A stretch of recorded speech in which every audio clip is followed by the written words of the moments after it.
This is Into the Blue, a podcast about becoming an officer with the Waterloo Regional Police Service. For each episode, we start with a theme and bring you two perspectives, one from an officer in training and another from an officer in the community.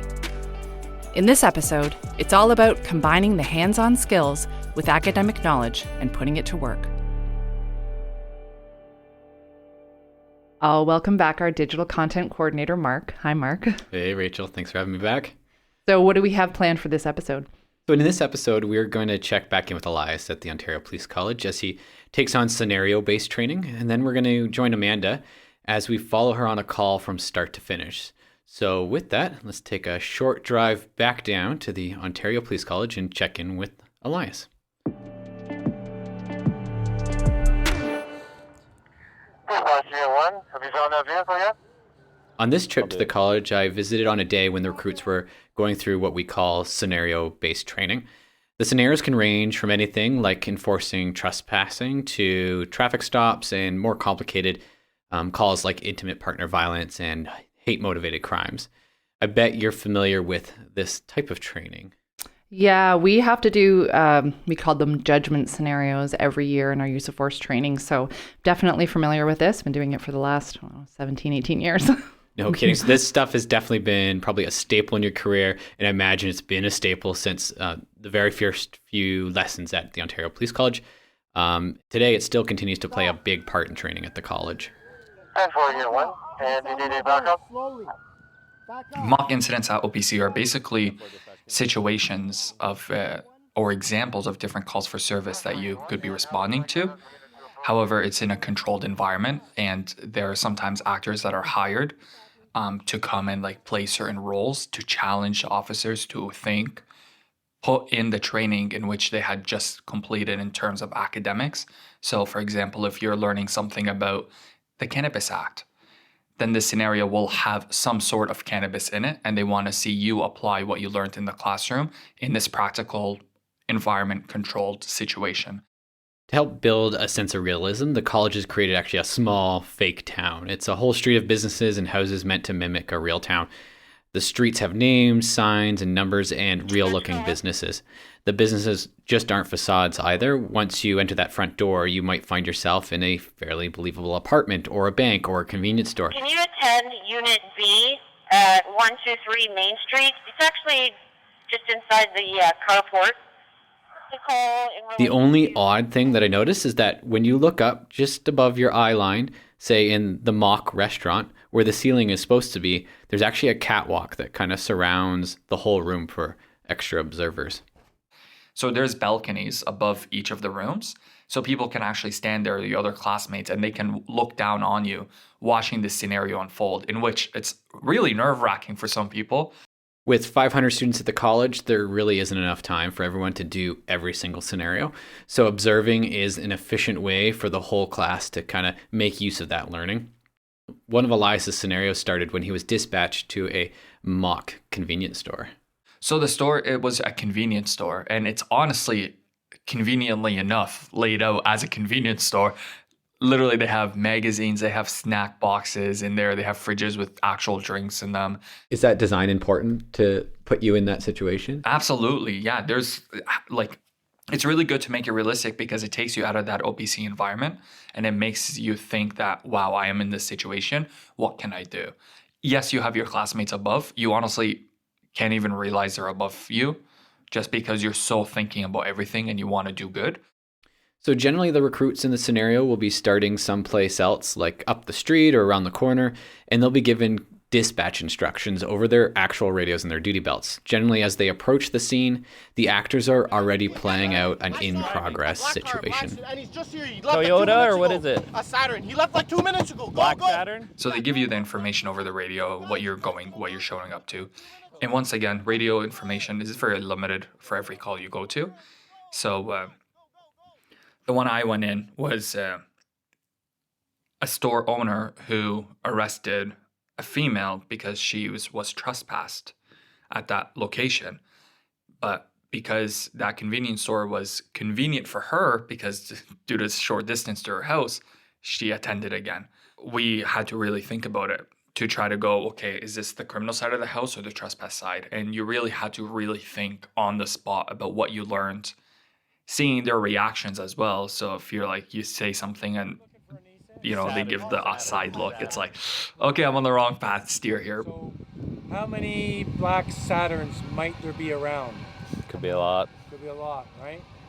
So now all you're looking for is a black Saturn. So license plate. Try and get a license plate, maybe. Yeah, and also what else? Maybe a description of the person. Hey, there's a fantastic idea. All right, so we got to do a little bit more digging, a little more investigation. Got it. Carry on.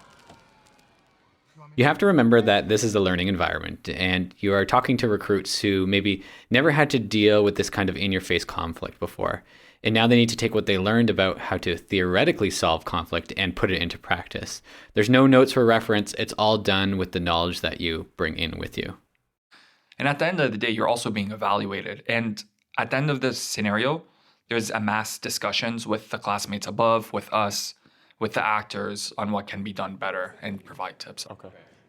Are we on channel 1? No. Okay.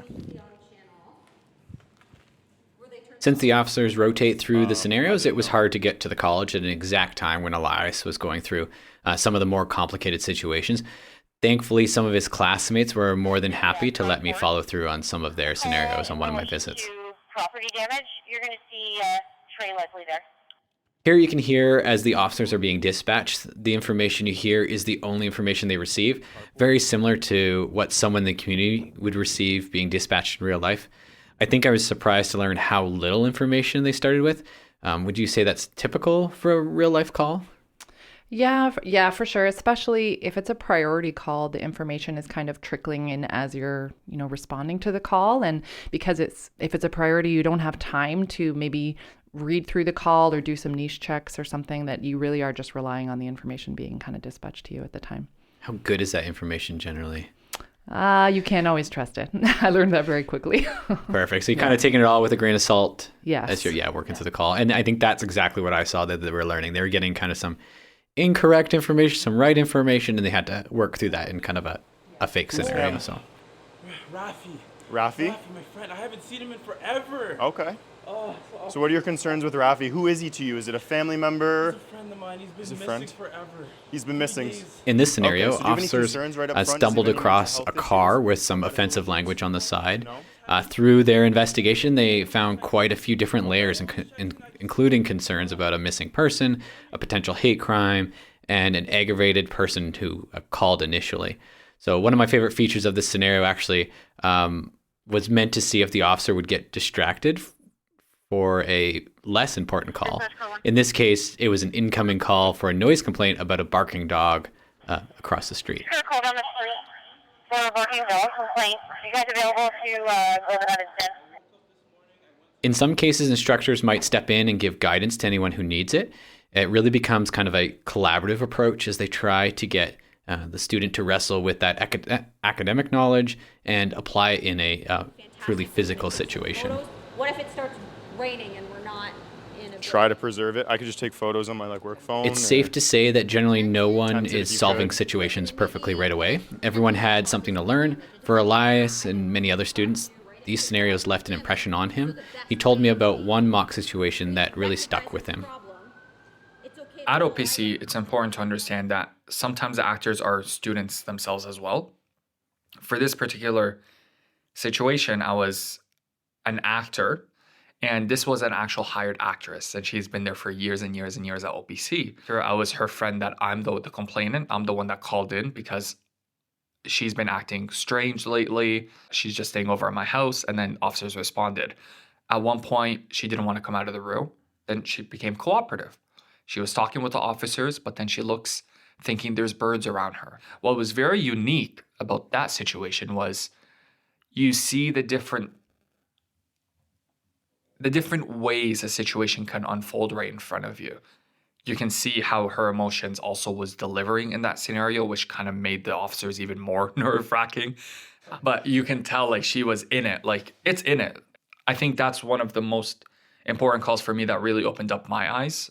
I learned a lot just being the actor and trying to help my actress to keep going with the scenario as well. Even when you see the officers stuck, they work together. she shared a personal story after the scenario had finished, about her personal story about schizophrenia.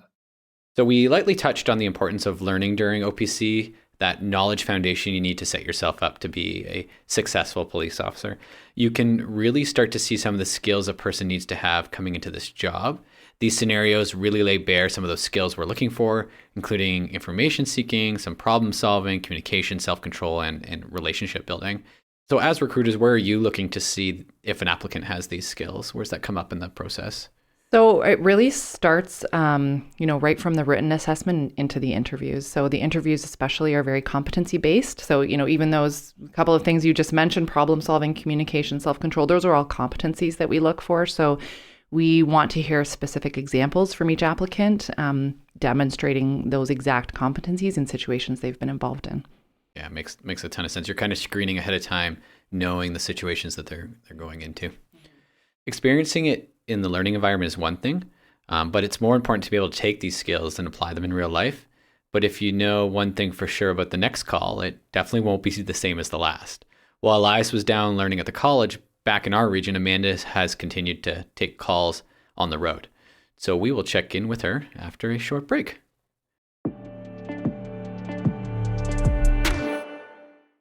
So we left off talking about scenarios. What surprised you the most about them? I think what surprised me the most definitely was how closely they resembled real life. Instructors at the college are choosing complex scenarios from real life, and they work hard to give students kind of that cross sample of what they'll actually experience on the job. By this point, I had been out for a few shifts with Amanda, and we had gone to all different types of calls. But I felt this one that I'm going to feature now is totally something that you could have expected as a student at the college. If you listen closely, you can really hear the elements that an instructor might want to pull out for a mock scenario. Let's take this call right from the start. As you know, a community member with a concern will start most likely by calling our call center, either through 911 or our non-emergency number. So the call taker will screen the call. If they believe that police need to respond to it, it'll go to patrol, and then it'll get categorized by which division. So there's 3 divisions: South, Central, and North. So Cambridge, Kitchener, and Waterloo. And then it goes to our terminal. So every police officer that's on the road has a terminal in their cruiser, and the call will show up on the cruiser. And then it gets categorized by call type and priority. So higher priority calls. If it's exigent, will be priority 1, and that's when you see when we're going lights and sirens. So usually it'll have, every call has an occurrence number, and then typically right at the top it'll have the call type, for example, a theft under, and usually the complainant, so who called it in, it'll have their information and little snippets of information that the call taker took, so we have a general idea of what we are going to. How complete is that information? It's small information. Sometimes it can encompass what happened, but a lot of the times it's little bits of information that we take, and then we find out the whole story, basically from start to finish, what has happened. So what's important to understand about some of that first information that might be arriving over the radio or on your computer screen in the cruiser? It's important to understand that that's just a small snippet of the information. So you, as we said earlier, you take it with a grain of salt, and it gives you a starting point of where to begin your investigation, but it certainly doesn't give you, everything you would need right off the start. So new calls can come in different ways. An officer might be assigned a call by a dispatcher over the radio or computer, or if the officer has time, they can review the screen and offer to take one of those waiting calls. So if it's priority, we'll actually hear a noise for it because it's exigent. Someone needs to go to that call. Otherwise, we see it on our screen, and then usually they're categorized by zone. So then typically dispatch, if they want us to respond to a call, dispatch will send it to us, or we can ask for a certain call.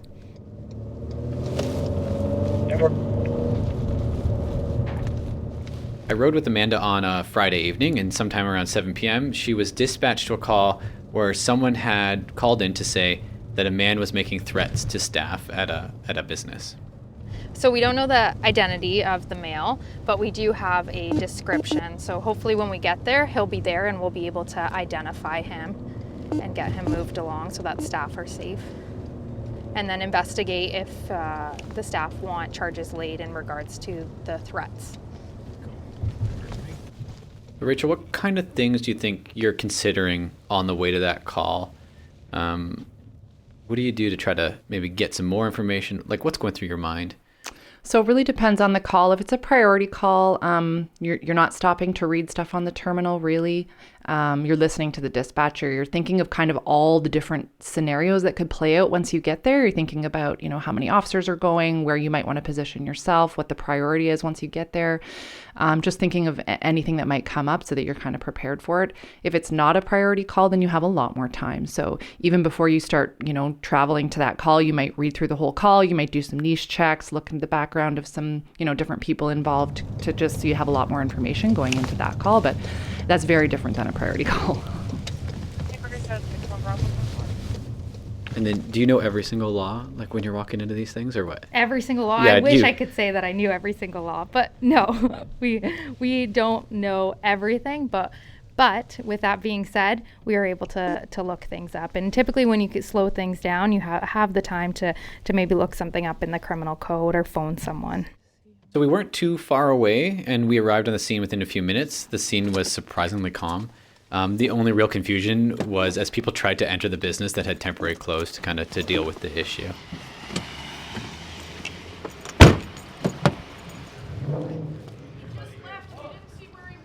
Oh, okay. Did he go that way? I think he went that way. Behind We're closed right now, ma'am. I'm sorry. Sometimes, obviously from their perspective, they just want to tell us a lot of information. They don't necessarily know what information we need to be able to arrest someone. So sometimes we got to ask those specific questions, especially when it's time pressing. If that person had just left, we want to typically form ground so that we can get that person there. And talk to me, what are forming grounds? Forming ground. So for example, this one was an uttering threat. So I wanted to know what the threat was, if it qualified as a threat, as well as if anyone had witnessed it, if there was an independent witness or if it was caught on video.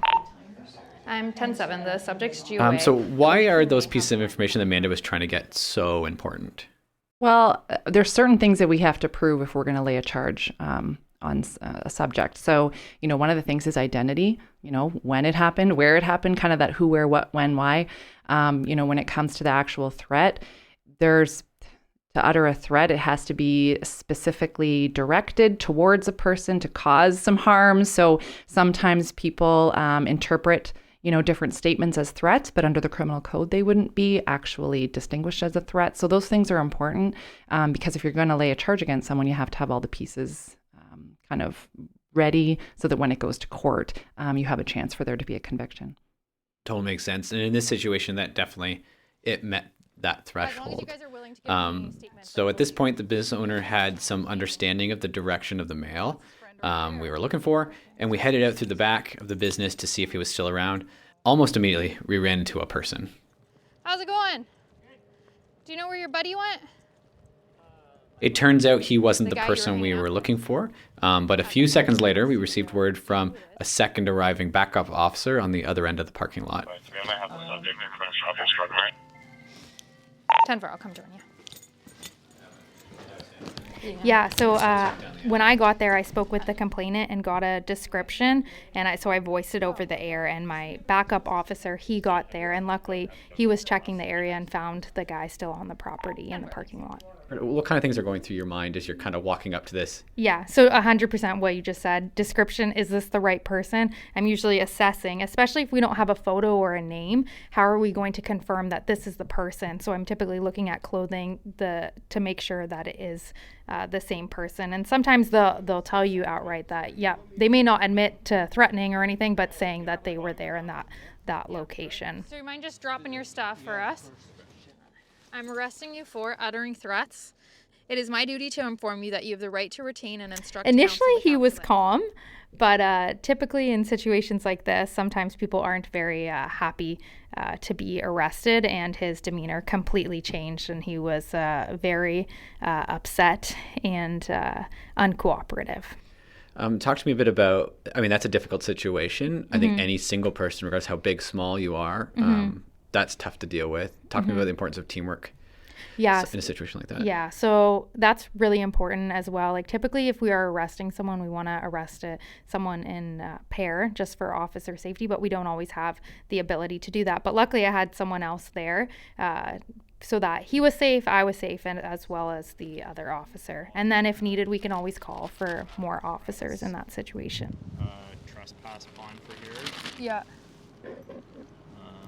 Unless if you read them up, I can get the. I haven't looked him, obviously. Yeah. So for us, because of how escalated this individual was, we really wanted to make sure that he was going to be safe, as well as, like you said, it's in Kitchener, so it was probably a 25-minute drive from where we were. And unfortunately, this individual was kicking in the back of the cruiser, so we want to make sure that he doesn't injure himself by kicking, and inside the back, it's metal bars and some hard plastic, so we don't want him breaking inside the cruiser as well as hurting himself. So we tried to get him calmed down before we left. We didn't want to get onto the highway and have a situation, as well as having another officer come for the drive.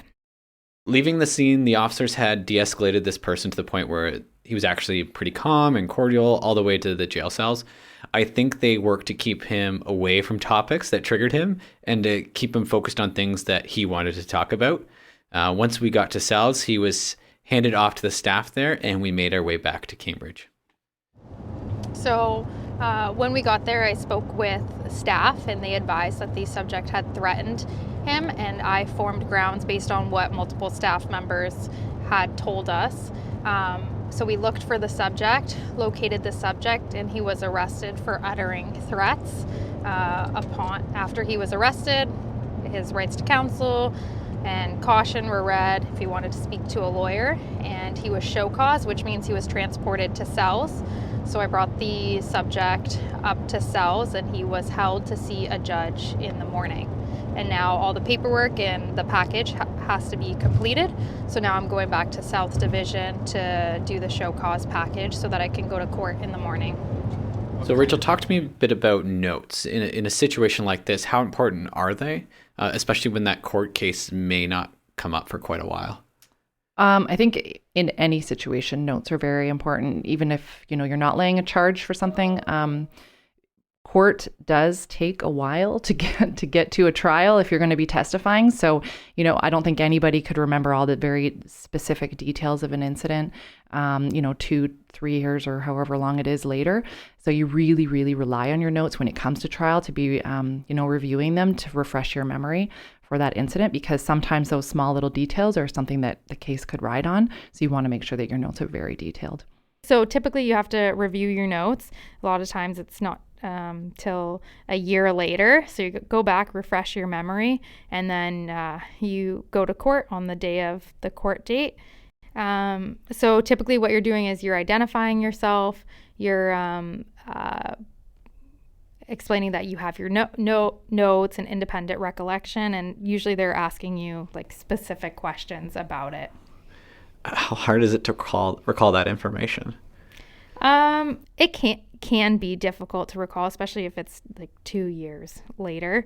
But if you don't remember it, you just typically say that you don't remember it.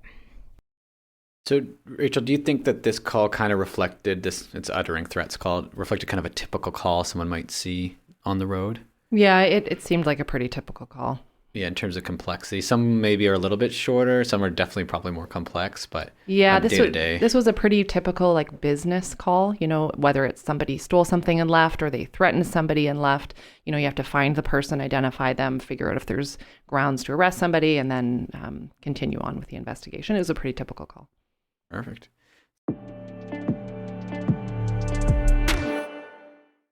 While I was completing these ride-alongs with Amanda, Elias was finishing up his time at the college. Speaking with a lot of officers who attended a long time ago at the start of their career, they always share that the time there can feel short and long at the same time. Long because you're away from family, short because it goes by so fast. How did it feel on your graduation day? Way back when? How long ago was it? The college? 2007. Oh, that's practically yesterday. Yeah, I remember being really happy to be graduating. OPC was It was good. It was just like you said, it's a blur to me now, a lot to learn, but I was really excited to get back to, Waterloo Region and get on a platoon and start learning, from my coach officer in the field. So it was a really proud day and I was really happy to get back here. I think just hearing Elias talk, I think he probably felt very similar. Good afternoon, distinguished guests, colleagues, and family members. Welcome to the Ontario Police College March Past and Review Ceremony in honor of... March Past ceremony is where your friends and family can come in and you celebrate with your class that you just finished. It's at the back of the gymnasium, a huge gym. It's going to be all your parents, and even on the sides of the gym is going to be seats with parents and friends. And then there's a stage at the front where that's where the speeches occur. And then the chiefs and the executive leaderships from all over the province of Ontario, they come and sit kind of beside the stage. Good afternoon, BCT classes 2311. But that last dismissal, it's like the family that you built the last 3 months, that you suffered, you sacrificed a lot for together to be here. You build such great relationships, and right that dismissal, it's right about to end. Everyone's just gonna go back to their houses. They're gonna continue with their lives, but it's also, we're done OPC.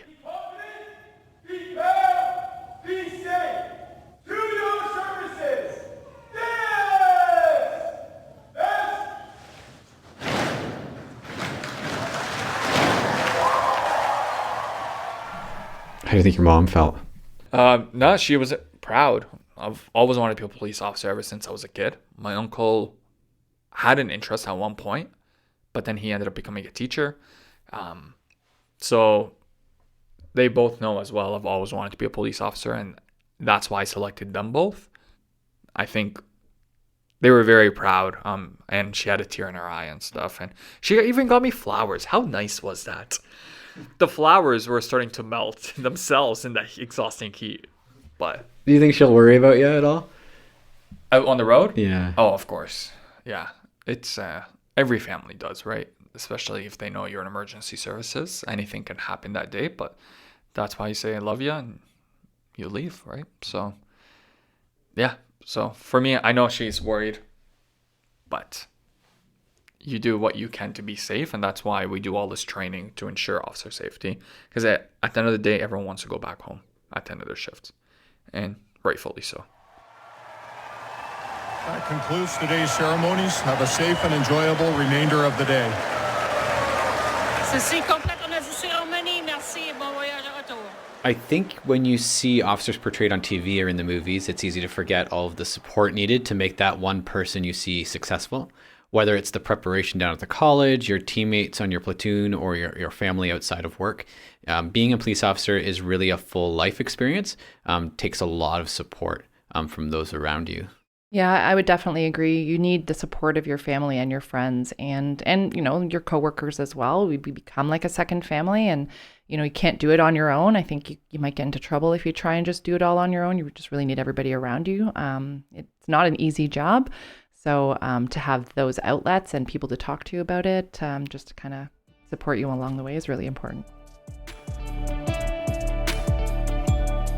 So we'll leave Amanda and Elias there for now, and we'll check back with them in the next episode, picking up with Elias as he starts what we call post-Ontario Police College training back in Waterloo, and Amanda as she takes on another challenging call.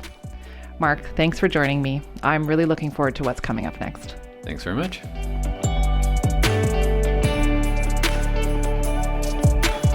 Into the Blue is produced by the Waterloo Regional Police Service. It is hosted by Rachel Molnar and produced, reported, and edited by Mark Arujo. Supervising Director is Sherry Greeno. Special thank you to the entire dedicated training team at the Ontario Police College, as well as the WRPS Training and Education Branch. Without their collaboration, this production would not be possible.